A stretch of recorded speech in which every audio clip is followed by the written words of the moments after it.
Hello friends, हम लोग 10th class की ज्योग्राफी SCERT बुक से देख रहे थे, जो बिहार बोर्ड में बुक चलता है। और इसका फर्स्ट चैप्टर कंप्लीट हो गया है। 20 पार्ट इस फर्स्ट चैप्टर का ही बना है, तो जाकर देखिए, प्लेलिस्ट बना हुआ है। और हम लोग सेकेंड चैप्टर भी शुरू कर दिए थे, कृषि, जिसका 2 पार्ट अपलोड हो गया है। आज हम लोग तीसरा पार्ट देखने वाले हैं, ठीक है। तो इसमें कृषि में देख लेते, कृषि के महत्व और सस्य गहनता का फॉर्मूला भी देख लेते। शुष्क भूमि कृषि, आर्द्र भूमि कृषि, कृषि के प्रकार, प्रारंभिक जैविक कृषि, गहन जीविका कृषि, प्रारंभिक जीविका कृषि, गहन जीविका कृषि, वाणिज्यिक कृषि, ठीक है, ये देख चुके थे। उसके बाद फसल प्रारूप भी देख लेते, रबी फसल, खरीफ फसल, जायद फसल। चावल के बारे में हम लोग पढ़ चुके थे, ठीक है, कि चावल का तापमान कितना चाहिए, वर्षा कितनी चाहिए, मिट्टी कैसी होनी चाहिए, ये सब। आज हम लोग देखने वाले थे गेहूँ। चावल के बाद गेहूँ हमारे देश की दूसरी प्रमुख खाद्यान्न फसल है। हमारा देश विश्व का दूसरा बड़ा उत्पादक है, जो विश्व का करीब 10% गेहूँ उत्पादन करता है, ठीक है। तो क्या हम लोग देखे थे कि चावल में हम लोग देखे थे कि यह प्रथम खाद्यान्न फसल है, जो कि हमारे देश में सबसे ज़्यादा बहुत ज़्यादा यूज़ होता है। उसके बाद दूसरा कौन सा खाद्यान्न फसल प्रमुख गेहूँ है, ठीक है। और यह हमारा देश विश्व का दूसरा बड़ा उत्पादक है, जो विश्व का करीब 10% गेहूँ का उत्पादन करता है। तो दूसरा बड़ा देश है और 10% गेहूँ का उत्पादन करता है। यह जाड़े की ऋतु में उगाया जाता है। पकते समय इसे खिली धूप की आवश्यकता होती है। तो जब ये गेहूँ पक रहा होता है तो इसको खिली धूप की आवश्यकता होती है, तथा उगाने के लिए समान रूप से वितरित 50 से 75 सेंटीमीटर वार्षिक वर्षा की आवश्यकता होती है। 100 सेंटीमीटर से अधिक वार्षिक वर्षा वाले क्षेत्र में इसकी खेती नहीं की जा सकती। तो हम लोग क्या देख रहे थे कि पूरे विश्व में दूसरा बड़ा स्थान है इसका। भारत का 10% गेहूँ का उत्पादन करता है। यह जाड़े की ऋतु में उगाया जाता है, और इसको जब यह पकने वाला होता है, इसको खिली धूप की आवश्यकता होती है, तथा उगने के लिए समान रूप से वितरित 50 से 75 सेंटीमीटर वार्षिक वर्षा की ज़रूरत होती है। 100 सेंटीमीटर से अधिक वार्षिक वर्षा वाले क्षेत्र में खेती नहीं की जा सकती। तो हम लोग पहले भी देखे थे कि जहाँ पर 100 सेंटीमीटर से ऊपर वर्षा होता है वहाँ चावल उगाया जाता है, लेकिन कम वर्षा वाले क्षेत्र में, यानी 100 सेंटीमीटर से कम वर्षा जहाँ हो रहा है वहाँ पर गेहूँ उत्पादन किया जाता है। 100 सेंटीमीटर की वार्षिक वर्षा की समरेखा गेहूँ एवं चावल प्रधान क्षेत्रों को अलग करती है। मतलब 100 सेंटीमीटर जो एक लाइन है, उसके ऊपर चावल, उसके नीचे गेहूँ, ठीक है। सिंचाई की सहायता से गेहूँ 20 सेंटीमीटर वार्षिक वर्षा वाले क्षेत्र में भी उगाई जा सकती है। अगर सिंचाई का सुविधा ठीक ठाक है तो वहाँ पर 20 सेंटीमीटर वर्षा भी हो रहा है तो उगाया जा सकता है। 1967 ईस्वी में देश में हरित क्रांति आई, और इसका सबसे अधिक प्रभाव हमारे देश में गेहूँ की खेती पर पड़ा। 1970-71 में 1960-61 की तुलना में गेहूँ की उपज लगभग दोगुनी हो गई। यानी कि 10 साल के अंतराल में ये देखिए कि हरित क्रांति आने के कारण गेहूं का उपज जो था वह दुगना हो गया, ठीक है। 1967 में हरित क्रांति आया, 60-61 की तुलना में 70-71 में गेहूं का उपज दुगना हो गया था। गेहूं के क्षेत्रफल तथा प्रति हेक्टेयर उपज में भी लगभग 1.5 गुने की वृद्धि हुई, ठीक है। तो गेहूँ के क्षेत्रफल तथा प्रति हेक्टेयर उपज में 1.5 गुने की वृद्धि हुई। गेहूं का क्षेत्रफल भी बढ़ गया, क्योंकि हरित क्रांति आया तो बहुत लोग सोचने लगे कि हम लोग उसी को उगाते हैं और कुछ छोड़ के, और मतलब दाल फसलें और बाकी सब फसल को छोड़ के और गेहूं को ही उत्पादन करने लगा। और प्रति हेक्टेयर उपज में तो लगभग 1.5 गुने की वृद्धि हुई, क्योंकि HYV सीड का यूज किया जा रहा था, हाई यील्ड वैरायटी सीड का। किंतु भारत में प्रति हेक्टेयर गेहूँ का उत्पादन अभी भी उन्नत देश की तुलना में बहुत कम है। तो अभी भी यह कम है, 1.5 गुना वृद्धि हुआ है, लेकिन अभी भी कम है। देश के कुल गेहूं उत्पादन का 2/3 हिस्सा पंजाब, हरियाणा, उत्तर प्रदेश से प्राप्त किया जाता है। तो जितना गेहूं पूरे देश में उत्पादन हो रहा है, उसका 2/3 हिस्सा जो है वह पंजाब, हरियाणा और उत्तर प्रदेश से ही आ रहा है। उत्तर प्रदेश का सबसे बड़ा गेहूं उत्पादक राज्य उत्तर प्रदेश देश का सबसे बड़ा गेहूं उत्पादक राज्य है, जहां भारत का लगभग 1/3 गेहूं पैदा किया जाता है। बिहार एवं पश्चिम बंगाल जैसे गैर परंपरागत क्षेत्रों में इसकी खेती बढ़ी है और दोनों राज्य मिलकर देश का 8% गेहूं का उत्पादन करते हैं। यानी बिहार और पश्चिम बंगाल मिलकर 8% देश का गेहूं उत्पादन करते हैं। मध्य प्रदेश के मालवा के पठार तथा महाराष्ट्र में भी गेहूं की कृषि बड़े क्षेत्र पर की जाती है। तो क्या क्या बात याद रखना है? सबसे पहले तो गेहूं का कुल उत्पादन जो होता है उसका 2/3 हिस्सा पंजाब, हरियाणा और उत्तर प्रदेश से निकल आता है। उत्तर प्रदेश जो है गेहूं का सबसे ज़्यादा बड़ा उत्पादक गेहूं का उत्पादक राज्य है, क्योंकि पूरे देश का 1/3 गेहूं तो यहीं से पैदा हो जाता है। पश्चिम बंगाल और बिहार जो है वहाँ पर भी गेहूं की खेती बढ़ी है और लगभग देश का 8% गेहूं का उत्पादन जो है इन दोनों राज्य मिलके कर लेते हैं। मध्य प्रदेश के मालवा के पठार तथा महाराष्ट्र में भी गेहूं की कृषि क्षेत्र पर की जाती है, बड़े क्षेत्र पर की जाती है। तो गेहूं हो गया। अब हम लोग मोटे अनाज के बारे में देखते हैं। ज्वार, बाजरा और रागी देश के प्रमुख मोटे अनाज है। इसमें प्रचुर मात्रा में पोषक तत्व पाए जाते हैं, जैसे रागी में प्रचुर मात्रा में लोहा, कैल्शियम, सूक्ष्म पोषक और भूसी मिलती है। भूसी मतलब फाइबर, ठीक है। तो रागी में क्या क्या मिलता है? लोहा, कैल्शियम और सूक्ष्म पोषक और भूसी मिलती है। अब आ जाते हैं ज्वार में।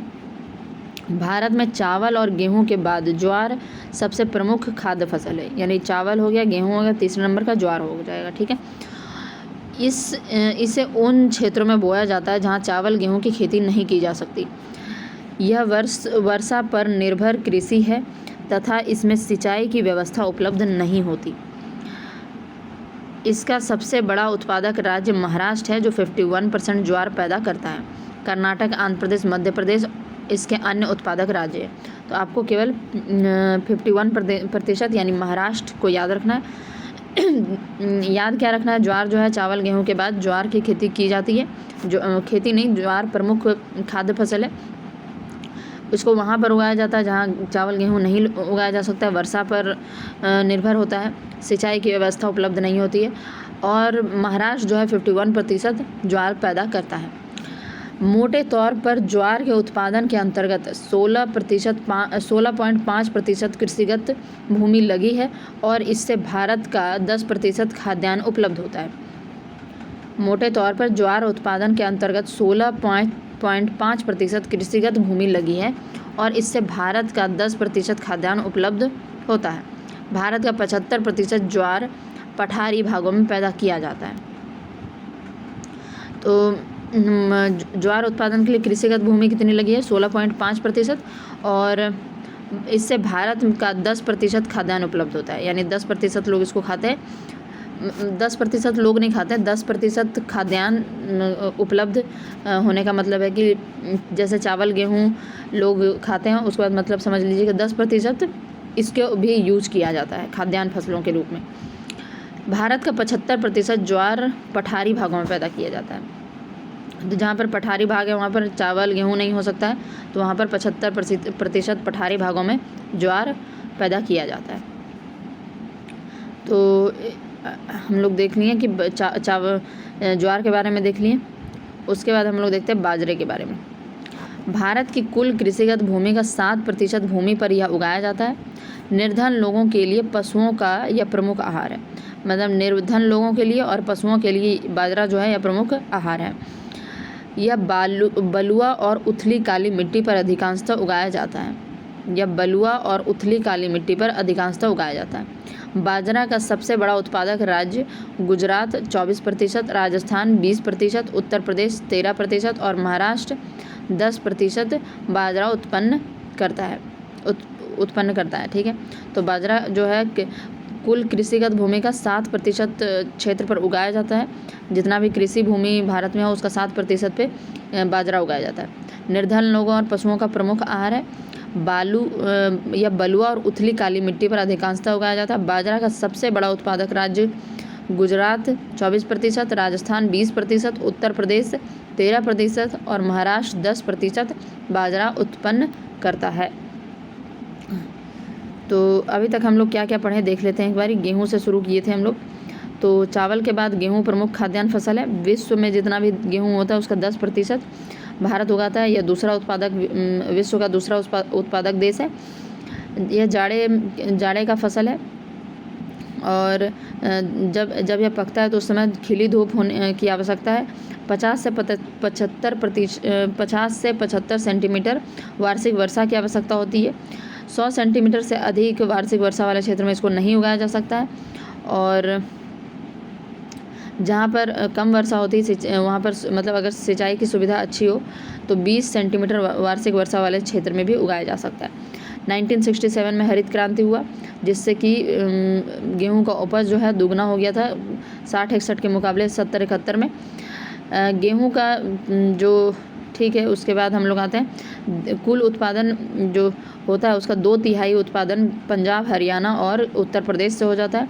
उसमें से भी उत्तर प्रदेश जो है सबसे बड़ा राज्य है गेहूं उत्पादन का, क्योंकि वहाँ पर 1/3 गेहूं पैदा किया जाता है। बिहार और पश्चिम बंगाल में भी कुल मिलाकर 8% गेहूं का उत्पादन किया जाता है। उसके बाद मोटे अनाज पे आते हैं। मोटे अनाज में ज्वार, बाजरा और रागी आता है। ठीक है, इसमें प्रचुर मात्रा में मतलब रागी में अगर हम देखें तो प्रचुर मात्रा में लोहा, कैल्शियम और सूक्ष्म पोषक तत्व मिलते हैं। ज्वार की बात करें तो चावल गेहूं के बाद जो है ज्वार है जो प्रमुख खाद्य फसल है और इसको वहाँ पर लगाया जाता है जहाँ पर चावल गेहूं नहीं उगाया जा सकता है। उसके बाद महाराष्ट्र जो है 51% ज्वार पैदा करता है। मोटे तौर पर ज्वार जो है उत्पादन किया जाता है 16% कृषिगत भूमि में। मतलब कि हमारे पास कृषिगत भूमि जितनी भी है उसका 16.5% पर ज्वार उगाया जाता है, जो कि खाद्यान्न उपलब्ध करता है कितना 10%। और ज्वार ज़्यादातर पठारी भागों में पैदा किया जाता है, 75% पठारी भागों में ही पैदा किया जाता है। बाजरे को देखें तो जितना भी हमारे पास कृषिगत भूमि है उसका 7% पे बाजरे को उगाया जाता है। यह निर्धन लोगों का या पशुओं का आहार है और इसके लिए बलुआ मिट्टी और उथली काली मिट्टी चाहिए। बलुआ मिट्टी और उथली काली मिट्टी पर उगाया जाता है। तो गुजरात 24% उगाता है, राजस्थान 20%, उत्तर प्रदेश 13%, महाराष्ट्र 10% बाजरा का उत्पादन करता है। उसके बाद आ जाते हैं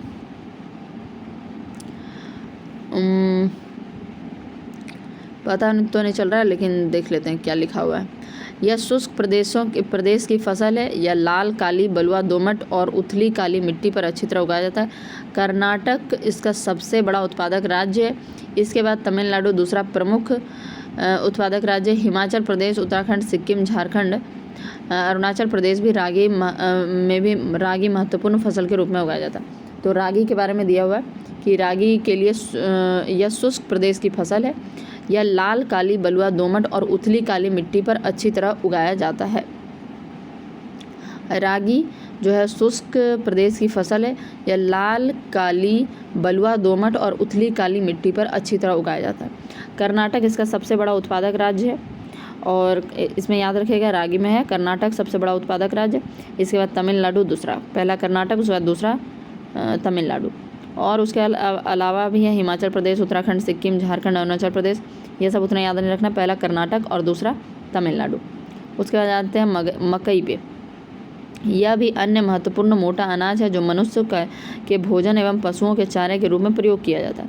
इसमें ग्लूकोज तथा मंड होता है, इस कारण इसे पशुओं को मोटा करने के लिए खिलाया जाता है। प्रति हेक्टेयर अधिक उत्पादन के कारण निर्धन लोगों का प्रमुख भोजन है। प्रति हेक्टेयर अधिक उत्पादन के कारण निर्धन लोगों का प्रमुख भोजन है। यह एक खरीफ फसल है तथा इसे 21 से 27% तापमान तथा 75 सेंटीमीटर वर्षा की आवश्यकता होती है। तो इसको कितना खरीफ फसल है, पहली बात तो यह खरीफ फसल है और 21 से 27% तक का 21 से 27 सेंटीग्रेड का इसको तापमान चाहिए, 75 सेंटीमीटर वर्षा चाहिए। कम वर्षा वाले क्षेत्र में सिंचाई की आवश्यकता होती है। यह फसल नदियों द्वारा लाई गई जलोढ़ मिट्टी में बहुत अच्छी तरह उगते हैं। यह मुख्यतः मैदानी भागों में की फसल है। आधुनिक प्रौद्योगिकी निवेश जैसे उच्च पैदावार देने वाले बीज, उर्वरक तथा सिंचाई के उपयोग से मक्का का उत्पादन काफ़ी बढ़ा है। यह भारत के 8.6 कृषिगत भूमि पर उगाया जाता है। उसके बाद कर्नाटक, उत्तर प्रदेश, बिहार, आंध्र प्रदेश और मध्य प्रदेश मक्का उत्पादक में मुख्य राज्य है। कर्नाटक, उत्तर प्रदेश, बिहार, आंध्र प्रदेश, मध्य प्रदेश। तो मक्का के बारे में देख लेते हैं। पहली बात तो यह एक अन्य मोटा अनाज के रूप में भोजन, मनुष्य के भोजन और पशुओं के रूप में प्रयोग होता है। इसमें ज़्यादा क्या होता है, मतलब पशुओं के चारे के रूप में प्रयोग होता है। ग्लूकोज और मंड होता है, ठीक है। प्रति हेक्टेयर उत्पादन अधिक होने के कारण निर्धन का प्रमुख भोजन है। ये सब इतना ज़रूरी नहीं है, लेकिन आपको याद रखना है कि इसके लिए तापमान कितना चाहिए, 21 से 27 डिग्री सेंटीग्रेड और 75 सेंटीमीटर वार्षिक वर्षा। और तो इसमें यह जलोढ़ मिट्टी फसल नदियों द्वारा लाई गई जलोढ़ मिट्टी में अच्छी तरह उगता है। और इसमें कितना प्रतिशत भारत का भूमि लगा हुआ, 8.6% कृषिगत भूमि में इसको उपजाया जाता है। कर्नाटक, उत्तर प्रदेश, बिहार, आंध्र प्रदेश, मध्य प्रदेश मक्के के प्रमुख उत्पादक राज्य हैं। तो आगे दालों के बारे में दिया हुआ है, तो दाल के बारे में हम लोग थोड़ी देर बाद देखेंगे। पहले हम लोग एक बार रिवाइज कर लेते हैं जो हम लोग पढ़े हैं। गेहूँ के बारे में पढ़े थे। गेहूँ 10% दूसरा बड़ा राज्य है। चावल के बाद गेहूँ दूसरा खाद्यान्न फसल है और विश्व में इसका भारत जो है दूसरा बड़ा उत्पादक राज्य है। 10% गेहूँ का उत्पादन करता है। उसके बाद यह जाड़े के ऋतु में उगाया जाता है। धूप खिली होनी चाहिए इसके पकने के टाइम में। 50 से 75 सेंटीमीटर वार्षिक वर्षा चाहिए। और क्या 1867 में हरित क्रांति आई। उसके बाद 2/3 हिस्सा जो है पंजाब, हरियाणा, उत्तर प्रदेश ही उगा लेता है। उत्तर प्रदेश जो है सबसे बड़ा उत्पादक राज्य है क्योंकि 1/3 यह खुद उगा लेता है। और बिहार और पश्चिम बंगाल मिलाकर 8% गेहूं का उत्पादन करता है। उसके बाद आते हैं मोटे अनाज पे। ज्वार, बाजरा, रागी यह प्रमुख मोटे अनाज है। और रागी में जो होता है लोहा, कैल्शियम, सूक्ष्म पोषक तत्व और भूसी मिलती है। ज्वार के बारे में देखें तो चावल, गेहूं के बाद ज्वार प्रमुख खाद्य फसल है। इसे उन क्षेत्रों में बोया जाता है जहाँ पर चावल गेहूँ नहीं हो। और महाराष्ट्र जो है 51% ज्वार पैदा करता है।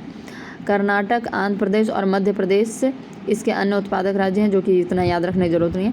महाराष्ट्र याद रखिए 51% ज्वार पैदा करता है। मोटे तौर पर ज्वार जो है 16.5% कृषिगत भूमि लगी है और भारत का 10% खाद्यान्न उपलब्ध होता है, ठीक है। तो इससे भारत का 10% खाद्यान्न उपलब्ध होता है। भारत का 75% ज्वार पठारी भागों में पैदा किया जाता है। उसके बाद आता है बाजरा पे, जो कि भारत के कृषिगत भूमि का 7% हिस्से पर उगाया जाता है। इससे यह बलुआ और उथली काली मिट्टी पर उगाया जाता है। गुजरात 24%, राजस्थान 20%, उत्तर प्रदेश 13% और महाराष्ट्र 10% बाजरा उत्पादन करता है। रागी यह शुष्क प्रदेश की फसल है। यह लाल, काली, बलुआ, दोमट और उथली काली मिट्टी पर अच्छी तरह उगाया जाता है। उसके बाद कर्नाटक, रागी का कर्नाटक सबसे बड़ा उत्पादक राज्य है। उसके बाद तमिलनाडु। तो यह दोनों याद रखिएगा कि कैसी मिट्टी पर उगाया जाता है। पहले तो शुष्क प्रदेश की फसल है। लाल, काली, बलुआ, दोमट और उथली काली मिट्टी पर उगाया जाता है। कर्नाटक इसका सबसे बड़ा उत्पादक राज्य है और दूसरा है तमिलनाडु। मकई देखें तो मकई जो है निर्धन लोगों का प्रमुख फसल है, प्रमुख भोजन है। 21 से 27% तापमान चाहिए। 75 सेंटीमीटर वर्षा की ज़रूरत होती है। और यह इसमें कृषिगत भूमि कितने प्रतिशत कृषिगत भूमि में उपजाया जाता है, 8.6%। आ जाते हैं दाल पे। भारत में अधिकांश जनसंख्या शहरी है और हमारे भोजन में दाल प्रोटीन का स्रोत है। तूर, अरहर, उड़द, मूंग, मसूर, मटर और चना भारत की प्रमुख दलहनी फसलें हैं। दालों के उत्पादन में उस अनुपात में वृद्धि नहीं हुई है जिस अनुपात में अनाजों के उत्पादन में वृद्धि हुई है। वस्तुतः कुल फसल क्षेत्र में दालों की खेती का प्रतिशत घट गया है। तो यानी कि हरित क्रांति आया तो गेहूं का उत्पादन ज़्यादा बढ़ गया, जिसके कारण दालों की खेती का प्रतिशत घट गया। दालों को कम नमी की आवश्यकता होती है, अतः इन्हें शुष्क परिस्थितियों में उगाया जा सकता है और 90% तक इसकी खेती मुख्यतः शुष्क कृषि तकनीक के अंतर्गत की जाती है। तूर अरहर को छोड़कर बाकी अन्य दालें वायु से नाइट्रोजन लेकर भूमि को उर्वर बनाती है। यानी केवल याद रखिएगा कि नाइट्रोजन स्थिरीकरण का काम कौन नहीं करता है, तूर का जो दाल है, अरहर का दाल, वह नाइट्रोजन स्थिरीकरण का काम नहीं करता है। अतः इनको आमतौर पर अन्य फसलों के साथ फसल आवर्तन में रोपा जाता है। अन्य फसलों के साथ फसल आवर्तन में रोपा जाता है। दालें खरीफ तथा रबी दोनों ही ऋतुओं में उगाई जाती है। तो दाल जो है रबी खरीफ दोनों में उगाया जाता है, तो यानी बाकी फसलों के साथ ही इसको भी लगाया जाता है। ठीक है। अरहर, मूंग, उड़द आदि खरीफ फसलें हैं। कौन कौन सा? अरहर, मूंग, उड़द, और जबकि चना, मटर, मसूर, यह सब जो है रबी की फसलें हैं। दालों का उत्पादन बढ़ाने के लिए राष्ट्रीय दाल विकास कार्यक्रम 1986-87 में शुरू किया गया, पर इसका परिणाम संतोषजनक नहीं है। तो इसमें आप लोग कौन कौन सा बात याद रखेंगे? पहली बात तो दाल जो है प्रोटीन का मुख्य स्रोत है, ये तो हम लोगों को पता है, और 90% तक इसकी खेती मुख्यतः शुष्क क्षेत्रों में की जाती है, या शुष्क क्षेत्रों में की जाती है, इसके लिए पानी कम ज़रूरत होता है। ठीक है। केवल अरहर का दाल यानी तूर का दाल छोड़ के उसके बाद बाकी सब जो भी है नाइट्रोजन स्थिरीकरण का काम करता है। ठीक है। तूर के दाल को छोड़ दिया जाता है। दाल जो है खरीफ और रबी दोनों टाइम में लगाया जाता है। जैसे अरहर, मूंग, उड़द जो है यह लगाया जाता है खरीफ के टाइम में, और रबी के टाइम में लगाया जाता है चना, मटर, मसूर। ठीक है। उसके बाद राष्ट्रीय दाल विकास कार्यक्रम 1986-1987, ठीक है, 86-87 के राष्ट्रीय दाल विकास कार्यक्रम 1986-87 में शुरू किया गया। गन्ना पे देखते हैं। गन्ना यह बांस की प्रजाति का एक पौधा है। गन्ना जो है यह बांस की प्रजाति का एक पौधा है जिसे मीठा रस निकलता है और इससे गुड़ तथा चीनी तैयार की जाती है। भारत को गन्ने की जन्मभूमि कहा जाता है। तो याद रखिएगा गन्ने का जन्मभूमि भारत को कहा जाता है। यह एक उष्ण एवं उपोष्ण कटिबंधीय फसल है। यह कैसा फसल है? उष्ण और उपोष्ण। ठीक है। क्योंकि हमारे यहाँ होता है तो उष्ण और उपोष्ण ही होगा। 21 से 27 सेंटीमीटर 27 सेंटीग्रेड इसको तापमान चाहिए। 75 से 100 सेंटीमीटर वार्षिक वर्षा वाले क्षेत्र में इसकी खेती की जाती है। कम वर्षा वाले प्रदेश में सिंचाई की आवश्यकता होती है। यह अनेक प्रकार की मिट्टी में उगाया जाता है, किंतु गहरी दोमट मिट्टी, इसमें जल का प्रवाह अच्छा रहता है, इसलिए कृषि के लिए बहुत उपयुक्त है।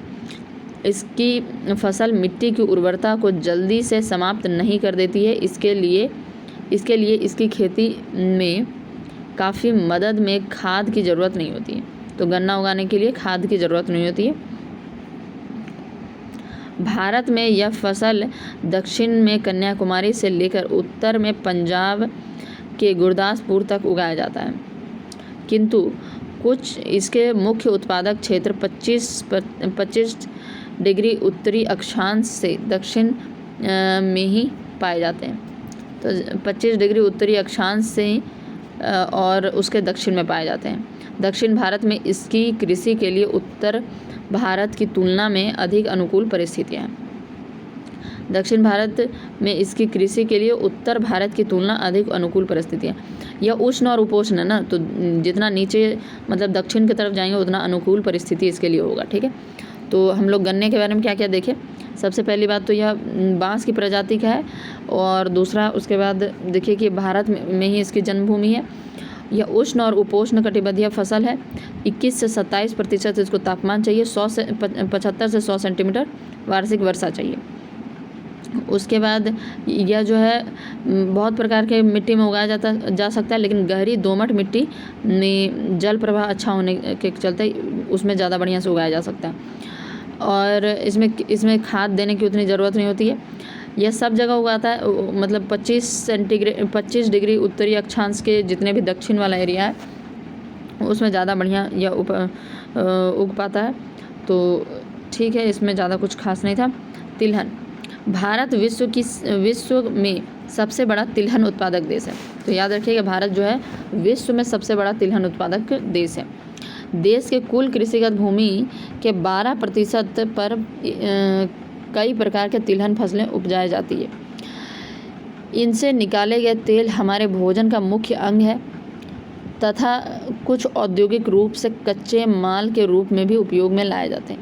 मूंगफली, सरसों, नारियल, तिल, सोयाबीन, अरंडी, बिनौला, अलसी और सूरजमुखी आदि भारत में उगाए जाने वाली प्रमुख तिलहन है।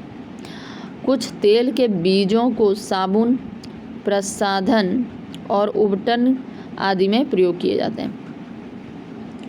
तो तिलहन का बस इतना ही याद रखना है कि अब विश्व में सबसे बड़ा तिलहन उत्पादक देश हमारा देश है, ठीक है, और 12% भूमि पर उगाया जाता है।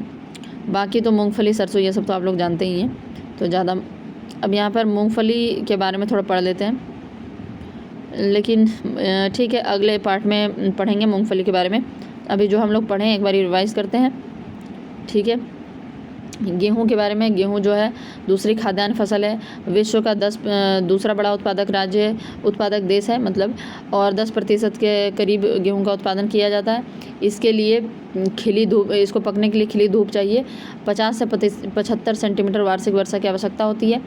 100 सेंटीमीटर से अधिक वार्षिक वर्षा वाले क्षेत्र में इसकी खेती नहीं की जा सकती। और क्या देखना था, 20 सेंटीमीटर वार्षिक वर्षा वाले क्षेत्र में सिंचाई से किया जा सकता है उसका उत्पादन। 1967 में हरित क्रांति आई और उसके बाद दो तिहाई हिस्सा मतलब जितना भी कुल उत्पादन जितना भी होता है उसका 2/3 हिस्सा पंजाब, हरियाणा और उत्तर प्रदेश से हो जाता है। उत्तर प्रदेश सबसे बड़ा गेहूँ उत्पादक राज्य है क्योंकि 1/3% गेहूँ का उत्पादन हो जाता है वहाँ पे। बिहार और पश्चिम बंगाल में 8% गेहूं का उत्पादन होता है। 1/3% नहीं, 1/3 भाग उत्तर प्रदेश में हो जाता है, ठीक है। मोटे अनाज की बात करें, ज्वार, बाजरा और रागी में प्रचुर मात्रा में लोहा, कैल्शियम, सूक्ष्म पोषक पदार्थ होते हैं।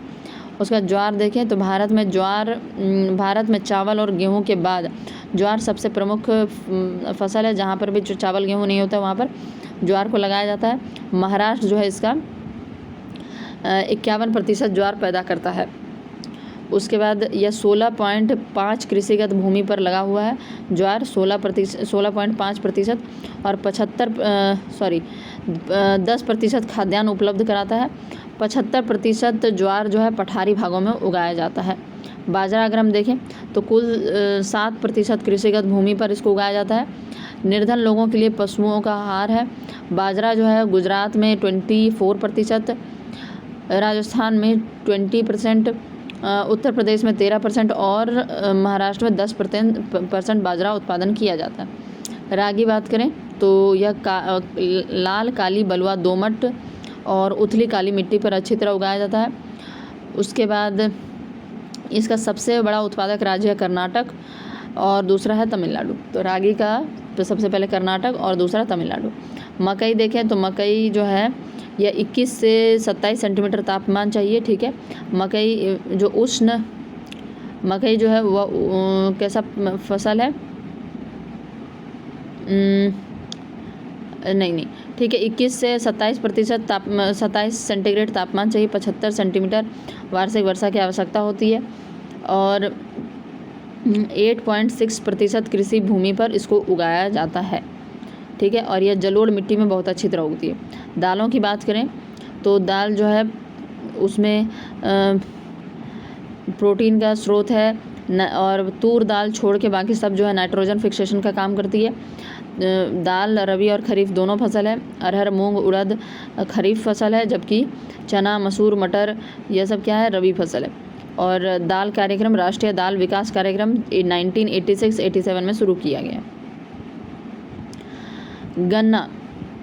गन्ना जो है यह बांस की प्रजाति का पौधा है और यह गन्ना का जन्मभूमि भारत में ही हुआ है। 21 से 27 सेंटीग्रेड तापमान चाहिए। 75 से 100 सेंटीमीटर वार्षिक वर्षा चाहिए और यह गहरी दोमट मिट्टी में अच्छी तरह से उगाया जा सकता है। खाद की ज़रूरत नहीं होती है। इसको 25 डिग्री उत्तरी अक्षांश से दक्षिण में ज़्यादा उगाया जाता है। दक्षिण में ज़्यादा अनुकूल परिस्थिति है। तिलहन की बात करें तो विश्व में सबसे बड़ा तिलहन उत्पादक देश भारत है। 12% भूमि पर तिलहन का उत्पादन किया जाता है। तो तिलहन कंप्लीट हो गया हम लोगों का। तो आज के लिए इतना रहने देते हैं, अगले पार्ट में हम लोग मिलेंगे और उसके बाद तिलहन में मूंगफली, सरसों ये सब के बारे में पढ़ेंगे। आज के लिए इतना रहने देते हैं, काफ़ी है। चलिए ठीक है, थैंक यू।